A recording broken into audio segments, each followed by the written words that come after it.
तो अगर चाहते हो कि आनंद बना रहे तो अपने गोविंद पर विश्वास करो। माथे पे तिलक, गले में कंठी, हाथ में कलावा, मुख में भगवान का नाम, ये सच्चे भक्त की पहचान होनी चाहिए। दुनिया छूट जाए पर ये चार काम कभी नहीं छूटने चाहिए। हमें तिलक लगाने में संकोच होता है, हमें तुलसी पहने, लोग क्या कहेंगे। दिल्ली वालों को नहीं होता, आजकल तो दिल्ली वाले चकाचक खूब तुलसी पहनते हैं। और भगवान कृपा करे आपसे सब पूरा जहां सीखे। लेकिन अभी मैं देख रहा हूं कईयों के माथे पे तिलक नहीं दिख रहा। वो तिलक प्रारंभ करो। नैमिषारण्य में सौनकादिक ऋषि विराजमान है और सौनकादिक ऋषि विराजमान होकर सूत जी महाराज को आया हुआ जब देखा तो उन्होंने उनका स्वागत किया, सत्कार किया और उन्होंने कहा कि महाराज अज्ञान ध्वांत विध्वंस कोटि सूर्य समप्रभ सूताक्षाई कथा सारम मम कर्ण रसायन। आप लोगों के घरों में भी अंधेरा होता होगा शाम को, होता है? होता है कि नहीं? क्या करते हो फिर? हैं? लाइट जलाते हो? लेकिन बिना लाइट के काम कर सकते हो क्या अंधेरे में? रोटी बनाना, खाना खाना या इत्यादि जो भी, सोना, पढ़ना, पढ़ाना संभव है? जवाब दीजिए। तो इसके लिए क्या चाहिए? अंधेरे में काम करने के लिए क्या चाहिए? अच्छा बताओ, घर तन के बाहर ज्यादा अंधेरा है कि तन के भीतर ज्यादा अंधेरा है? बॉडी के आउटसाइड के बॉडी के इनसाइड?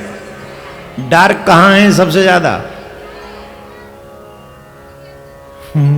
काम कहां से चलेगा, बाहर से कि भीतर से? वहां तो काम भीतर से ही चलेगा ना।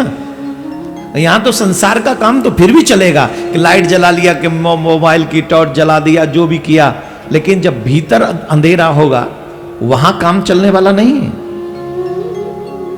जैसे यहां कोई कार्य करना अंधेरे में तो उसके लिए बहुत जरूरी है कि लाइट जलाएं, वैसे ही जब मन में अंधकार हो तो ज्ञान का दीपक जलाना ही पड़ेगा। जब तक ज्ञान का दीपक नहीं जलेगा कल्याण नहीं होगा।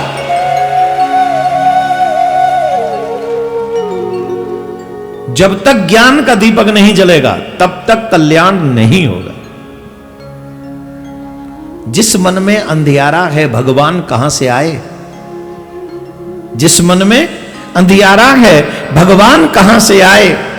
जिस मन में है मैल जमा भगवान कहां से आए? ज्ञान का कोई दीपक जला के देख ले, आ जाते हैं श्याम कोई बुला के देख ले, आ जाते हैं श्याम कोई। अगर कन्हैया को बुलाना है तो ज्ञान का दीपक, अरे हम छोड़ो, ज्ञान की बात ही नहीं करते, हम तो कहते प्रेम करो। दिल्ली वाले प्रेम बहुत करते। राइट पर्सन से प्रेम करो तो परमात्मा मिल जाए, और रॉन्ग पर्सन से प्रेम करो तो 35 टुकड़े हो जाए। हंसिएगा नहीं, सोचिएगा, सोचिएगा। अगर राइट पर्सन से, अपने गुरु से प्रेम करो, संतों से प्रेम करो, उनके चरण पकड़ लो, तुम्हें परमात्मा मिल जाएगा। और नालायक किस्म के लोगों से तुम प्रेम करोगे तो 35 नहीं 72 टुकड़े भी हो सकते हैं।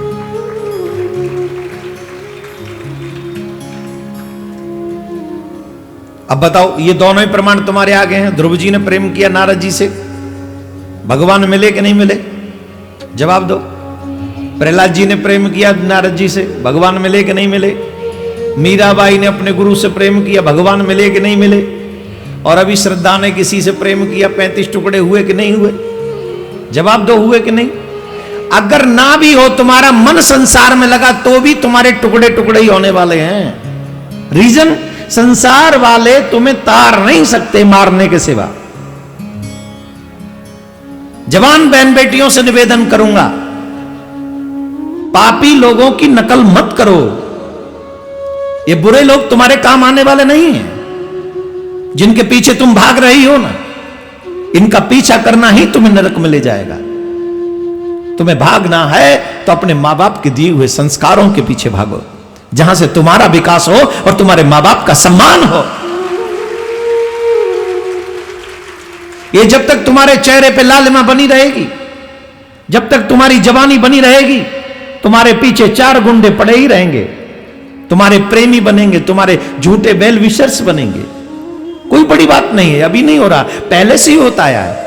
जब जवानी आती है 10, 20, 50 लोग वैसे ही झूठे प्रशंसक बन जाते हैं, लेकिन जब समय निकल जाता है तब जवाब दो। यही जवानी जब बुढ़ापे में बदलती है तब क्या होता है?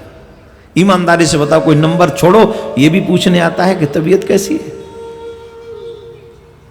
ऐसे लोगों से प्रेम करोगे तो फंसोगे ही, क्या होगा? इसलिए प्रेम अगर करना है तो मेरे गोविंद से करो। इतना प्रेम करो, इतना प्रेम करो, जब भी आंखें बंद करो तो सिर्फ कृष्ण के सिवा कोई और दृष्टिगोचर ना हो, कोई दृष्टिगोचर ना।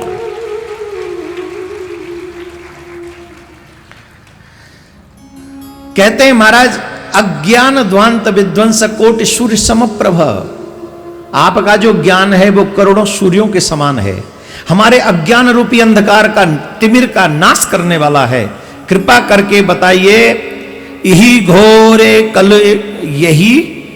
घोरे कलो प्रायो जीवस्यासुरताम गतः।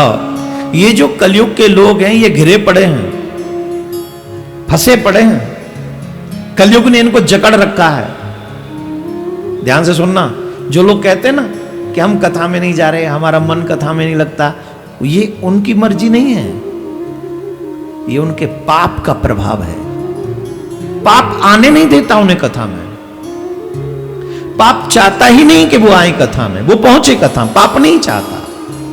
क्यों? अगर वो आएंगे तो पाप को नष्ट होना पड़ेगा। अब बताओ, तुम नष्ट होना चाहते हो? जवाब दो। लिसन टू मी, तुम में से ऐसा कौन है जो ये चाहता हो कि मैं नष्ट हो जाऊं? तो बेचारा पाप भी क्यों नष्ट होना चाहेगा? प्रयास तो वही करता है कि मुझे कोई नष्ट ना कर सके। चींटी भी चाहती है कि मुझे कोई नष्ट ना कर सके, वो तो फिर भी बलवान है पाप। तो जब चींटी नहीं चाहती कि वो मर जाए, वो नष्ट हो जाए, तो पाप भला कैसे चाहेगा? और वही पाप हमारे सर पे, उन लोगों के सर पे बैठा हुआ है जो कहते आज नहीं कल चलेंगे, आज नहीं कल चलेंगे, कल नहीं परसों चलेंगे, परसों अरे कृष्णजन्म वाले दिन चलेंगे। ये दिल्ली वालों में बड़ी प्रॉब्लम है, लेकिन ये प्रॉब्लम मुझे आप लोगों में नहीं दिख रही। और भगवान न करे किसी सनातनी में ये प्रॉब्लम हो, 7 दिन में से एक दिन जरूर चलेंगे। भगवान करे आप सब में ऐसा प्यार हो कि हम 7 के 7 दिन चलेंगे।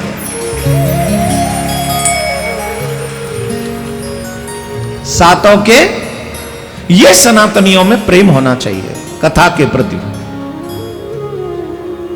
ये जागृति होनी चाहिए कथा के प्रति। 1 मिनट की भी कथा नहीं छोड़नी हमें, न जाने कौन से दिन हमारे प्राण छूट जाएं। हमारे यहां कहते हैं 100 काम छोड़ के भोजन करना चाहिए। 100 काम छोड़ के। आपके बच्चे भोजन भी नहीं करते, मोबाइल में लगे रहते हैं, हाँ या ना? अरे बेटा भोजन कर लो। कर लूंगा मम्मी। बेटा भोजन ठंडा हो रहा, आ तो रहा हूं मम्मी। बेटा सब्जियां भी ठंडी हो गई, मम्मी बहुत डिस्टर्ब करती हो। अरे ऐसा कौन सा तू अंबानी ते बिजनेस कर रहा है? ने का दे रह गई तो तेरा बिजनेस में करोड़ों को नुकसान है जाएगा। को है तू, लग तो यूं ही रहे हो ना, कुछ को ऊपर कुछ को नीचे। कौन सी बिजनेस है? कोई काम नहीं है, फिर भी लगा है, भोजन ठंडा कर रहा है। इसलिए 100 काम छोड़ के भोजन करना चाहिए। लाख काम छोड़ के भजन करना चाहिए। कितने काम छोड़ के? होता क्या है, छोटा सा भी काम आ जाए तो सबसे पहले भजन छोड़ेंगे। ईमानदारी से दिल पे हाथ रख के जवाब दो। छोटा सा काम आ जाए सबसे पहले भजन छोड़ दे। अच्छा ठीक है कल कर लेंगे, आज के बट का कल कर लेंगे। इस बात की गारंटी है कि कल आएगा? भजन छोड़ दिया, उस भजन को छोड़ दिया जो भजन तुम्हारे यहां भी काम आएगा और वहां भी काम आएगा। तुम्हें लगता है कि ये भजन हमारे काम नहीं आता? ईमानदारी से सोचो, कोई व्यक्ति हॉस्पिटल में आईसीयू रूम में पड़ा हुआ है, डॉक्टर ने कह दिया कंडीशन क्रिटिकल है। ईमानदारी से बताओ उस समय कैसे कैसे भजन याद आते हैं? हे नाथ, मैंने कभी कोई अच्छा काम किया हो तो लग जाए, मेरे बच्चे को कुछ ना हो, मेरे भाई को कुछ ना हो, मेरे पति को कुछ ना हो, मेरी पत्नी के बारे में उतने पुण्य याद आते हैं कि नहीं, मुझे नहीं पता। वो तो पति से ही पूछो किसी से। मैं बेबी हूं, पर मैं क्योंकि इसमें लगा रहता हूं ठाकुर जी कृपा से, इन लोगों से पूछो जो और पति बैठे हैं कि जब पत्नी आईसीयू में हो तो पुण्य याद आते हैं कि नहीं आते। कई लोग तो कहते हैं महाराज कुछ अच्छा किया हो तो देख लेना।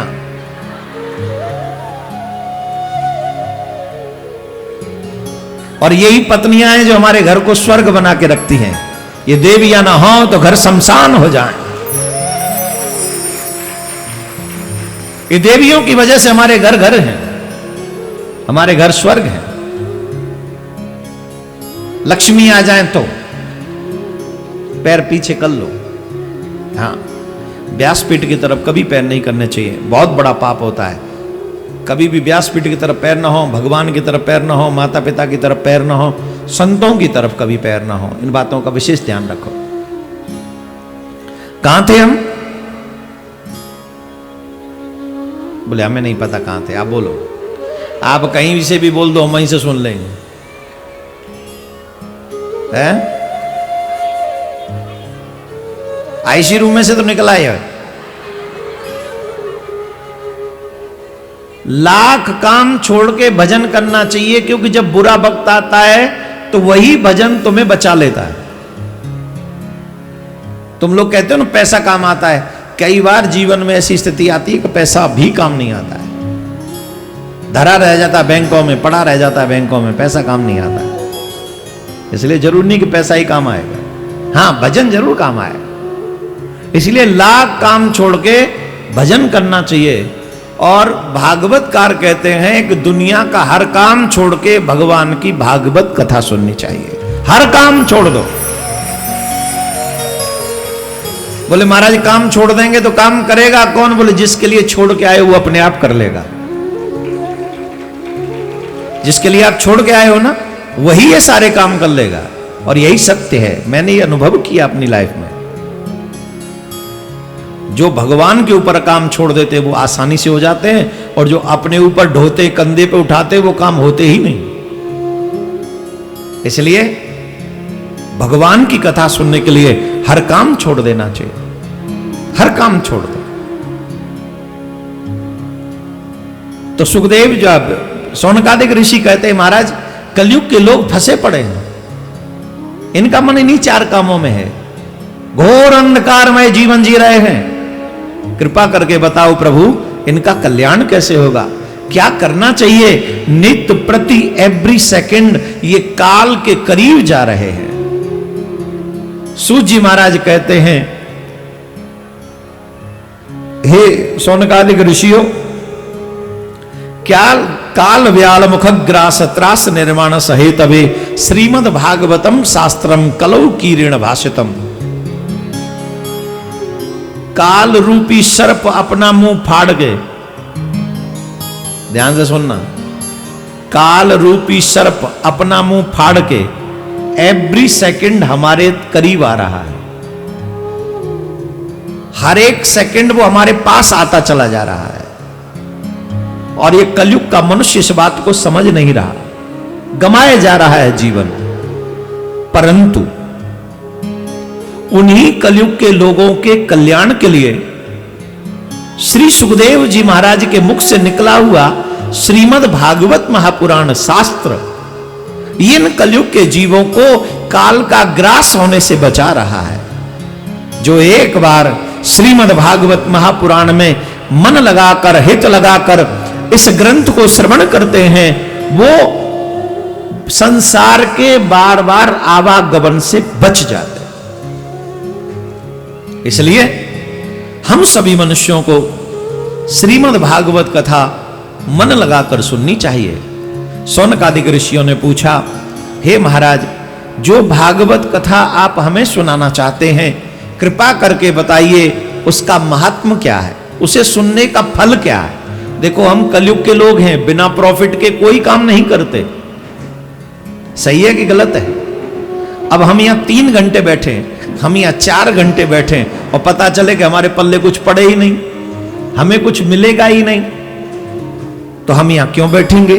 हमें कृपा करके बताइए कि अगर हम भागवत कथा सुने तो हमें मिलेगा क्या? ध्यान से सुनना, एक बात सीख लीजिए, आज नोट कर लीजिए जितने भी भाई बहन यहां पर बैठे, जो 7 दिन कथा सुनेगा और जो तुम्हें मिलेगा वो दुनिया में कहीं नहीं मिल सकता, कहीं भी नहीं।